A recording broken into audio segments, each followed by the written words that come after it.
second spot, another car with a long history from Rutland, Vermont. Art Merchant behind the wheel here today, a 1937 coupe. Now here's an interesting story. The Lavoie family have been a long part of racing here at Stafford. We know the entire family has raced and has had a great deal of success. But Ken Lavoie has not gone racing in over 25 plus years. He sits behind the wheel of a common body race car number 00 Connecticut. That car was a legendary car from Broadbrook, Connecticut that had an awful lot of success here back in the days when they referred to as the All-American and Sportsman Division here at Stafford. And at his outside, it's the 110 from West Warren, Massachusetts. Kurt Snow driving the car here today, a car driven for a long time by the legendary, the late great Bob Potter.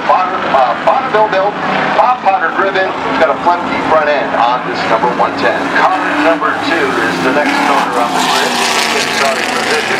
From Palmer, Mass, Dennis DeSaltis driving a former Jerry Martin car. This is a fresh build that they just put together for the competition here at Stafford.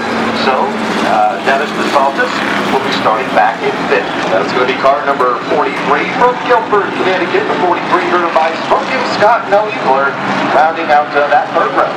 And then we go to car number 77. That is Robert Walters out of Windsor Locks, Connecticut. The Musty Madison Les Hinkley Jr. car. Riverside Park, dirt champion of the Midwest. Senior Tour Antique Racers are among the many handles and titles there.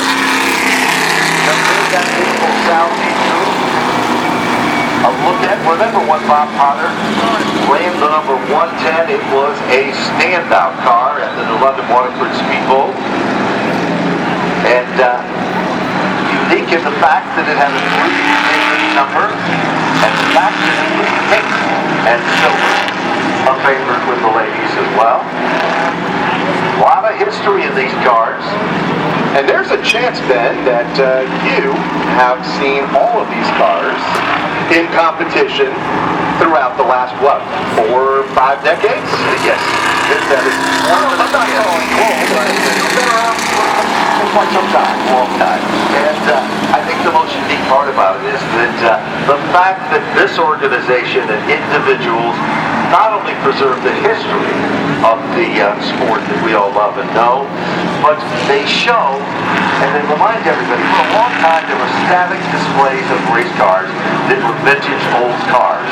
And they did give the fans a feel, the noise, the sound, the excitement, or, well, those memories. But now, with the Vintage All-Stars, those memories are alive.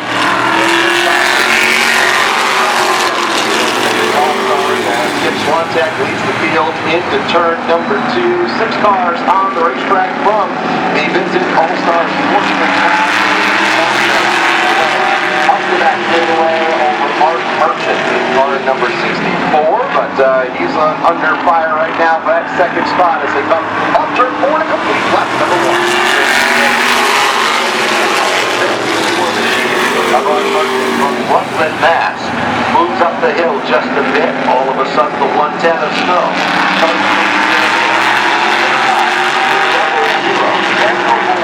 from Windsor Locks, Connecticut, feeling like he was a youngster again, competing here at Stafford or in the old days of Riverside.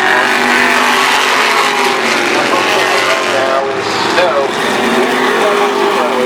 They're thinking that the 110 as they make their way back to turn number 1, the 00.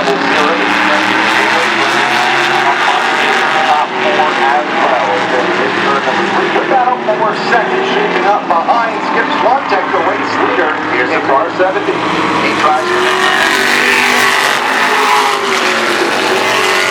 side by side. Bottom of turn number 1, car number 110, Kurt Snow. Moves in to second. Bouncing back. Number 64, Art Merchant, to the 3rd position. Meanwhile, Ken Lavoie, the 00, is moving in.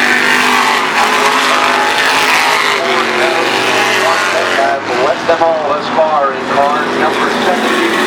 Absent points, a long time in car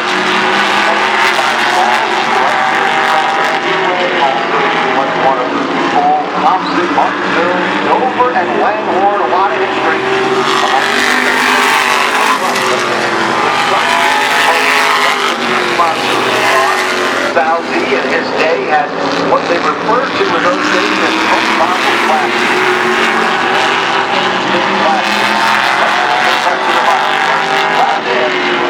Always a favorite. And this time, when they come back to the stripe, Final mile here for All-Stars. back to turn number 2. One out front. Number 4 in the final lap. Block and Stroud is still the leader. He is way out in front. What will happen?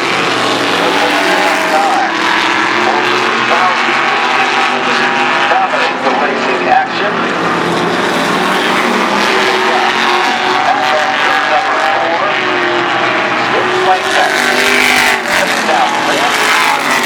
The 110 will finish in second for Kurt Snow.